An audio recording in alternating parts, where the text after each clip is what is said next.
जी माहिद बताइएगा, टर्नआउट के हवाले से क्या इत्तलात रही? देखिए, जो बहुत ही एक अवेटेड इलेक्शन थे, जो हमारा पिछले इसके पहले जो 3 इलेक्शन हुई है वो इलेक्शन ही नहीं थे, वो एक रिग्ड क्या कहूँ, प्री फिक्स अप एक इलेक्शन थे, जो आगे से ये सब फिक्स हो जाते थे, आगे से कॉम्प्रोमाइज और निगोशिएशन के ये पावर में आ रहा है और ये मिनिस्ट्री ले रहा है। सो इसी वक्त जो इलेक्शन हुई, सो हम ये बहुत एक अहम इवेंट थे बांग्लादेश की क्या कहूँ तारीख में। जो यहाँ इंथुसियाज्म थे, बहुत एक्साइटेडमेंट थे, और एक चीज भी थे, वो है खौफ। क्योंकि पिछले 1 साल से बहुत सारे वेंडलाइजिंग हुई है, बहुत सारे मॉब वायलेंस हुई है। तो इसीलिए भी हमारे जिस लोगों ने ये जेनजी की एक अपराइजिंग या रेवोल्यूशन जो कहे, हाँ, वो की है, उन लोगों भी डरी हुई है कि क्या होने वाला है और क्या नहीं होने वाला है। आखिरकार जो हुआ अच्छी हुआ। यहाँ बहुत सारे पार्टिसिपेंट्स है, शुरू में कुछ कम थे, मगर इसके बाद जब जैसे ही दिन गुजरी, उस पार्टिसिपेशन उतनी बढ़ते चल गई।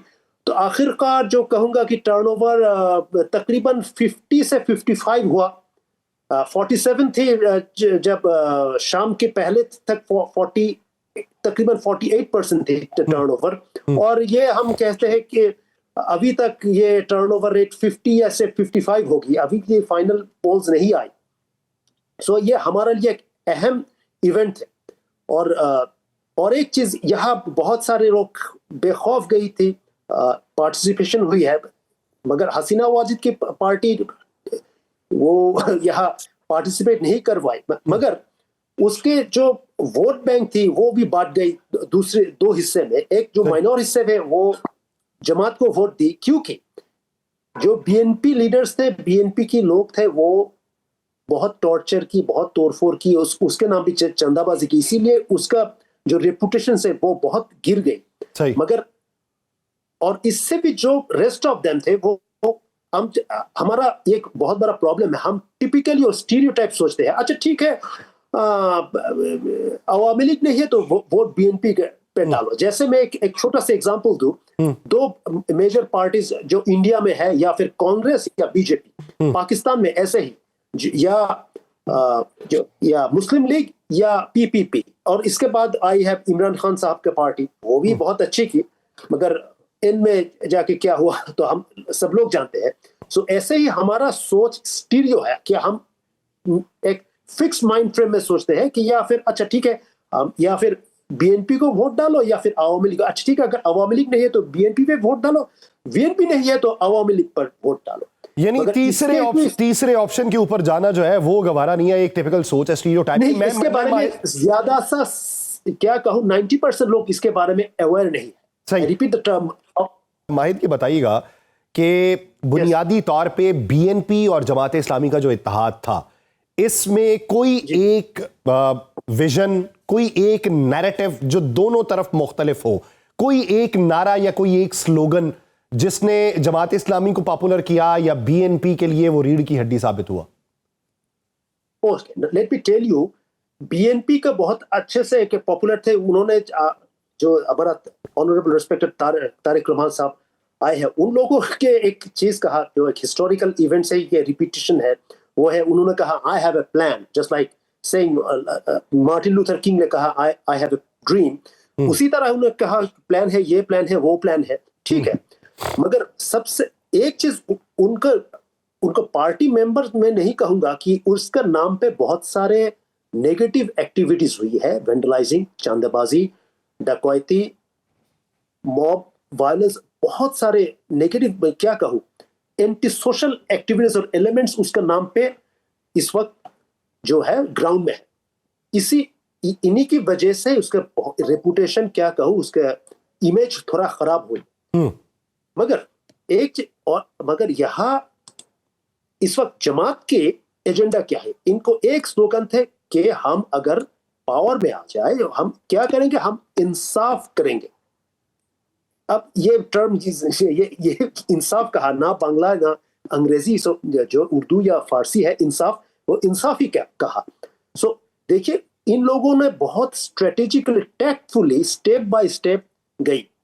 हर घर में गई, हर इसके मेरे पास भी आई है और मेरे रिश्तेदार भी है इन पार्टी के साथ जुड़े हुए हैं। मैं एक चीज कहूंगा कि ये इनका स्ट्रेटेजी था स्लो एंड स्टीडी। तो लोगों के पास जाओ, उसको हमदर्दी जीतो, और हाँ मैं इसको नेगेटिव नहीं कहूंगा। सो ये उसका बहुत ही अहम एक स्ट्रेटेजी है। मगर क्या कहे, ऐसे में मैंने कहा हमारा बंगाली लोग जो है, हम सब साउथ एशियन ये सब कॉन्टिनेंटल लोग, हम एक स्टीरियो और एक फ्रेम के अंदर सोचते हैं, फ्रेम के बाहर हम नहीं सोचते। तो हम सोचते हैं अच्छा ठीक है, इन लोगों ने ये कह रहा है, मगर अगर ये लोग को हम पहचानते रहे। हाँ, और एक चीज जो मोडस ऑपरेंडी और जमात इस्लामी या छात्र शिविर, इसका जो स्टूडेंट विंग है, इसका जो रिक्रूटमेंट है, ये थोड़ा ईरानियन रेवोल्यूशन के स्टूडेंट विंग या फिर सोवियत और चाइनीज स्टूडेंट विंग के साथ बहुत मिलते जुलते हैं। अच्छा, माहिद ये बताइएगा कि अब तक की इत्तलात क्या है, कोई नतायज आना शुरू हुए, मालूम पड़ा कि कहीं से किसी की कोई लीड हो रही है? देखिए, हाँ, कुछ जो कहूंगा कि कुछ लीड आ रहा है। So news agency, news polls या फिर कुछ प्राइवेट जो ऑब्जर्वर्स है वो कह रहा है। पर सब अगर हम समाप्त करें तो इसी वक्त अभी भी बीएनपी लीडिंग पोजीशन में है। अभी खबर मिली है सुनामगंज जो सिलेट के है, जो असम और बांग्लादेश के बगल एक छोटा डिस्ट्रिक्ट है, वहां एक एमिनेंट जमात इस्लामी से एक लॉयर थे, उसका नाम है शिशिर मुनीर। सो मुनीर साहब ने कहा, उन्हें नासिरुद्दीन चौधरी को कांग्रेचुलेट की उनका जीतने के लिए। 2-4 आ रहे, अगर कंप्लीट होने तक मुझे लगता है कल दोपहर तक वो कंप्लीट हो जाएगा।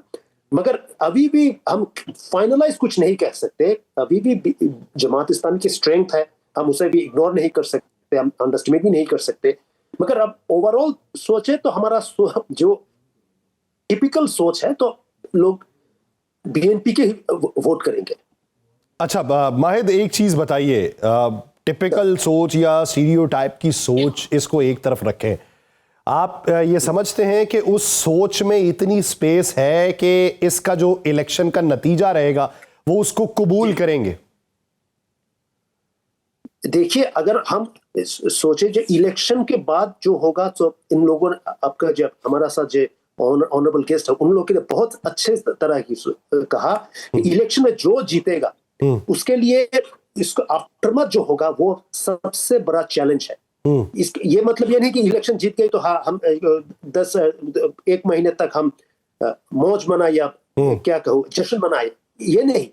मगर इसके बाद सबसे बड़ा चैलेंज आएगा कि पॉलिटिकल स्टेबिलिटी। जैसे कहा, आज के दिन तक तो 75 टर्निंग रेट तो 75% या इसके भी ज्यादा होना चाहिए, तो इतनी कम क्यों है? क्योंकि बहुत सारे लोगों के अंदर अभी भी डर बैठा है कि अगर क्या होगा। अगर देखिए, जो स्टेप्स पिछले 1 या 2 हफ्ते में किया, ये स्टेप क्यों पिछले कई महीने में क्यों लॉ एनफोर्समेंट, क्यों एजेंसीज ने नहीं ली? ये एक बात है। दूसरी तरफ जितनी सारे वायलेंस हुई है, जितनी सारे मर्डर्स हुई है, जितनी सारे माइनॉरिटीज के ऊपर, even lots of several Jamaat Islamis have been leaders just been killed, एक ही वजह है क्योंकि जमात के लिए बात करते हैं। सो ये टॉलरेंसी, ये हमें सीखना चाहिए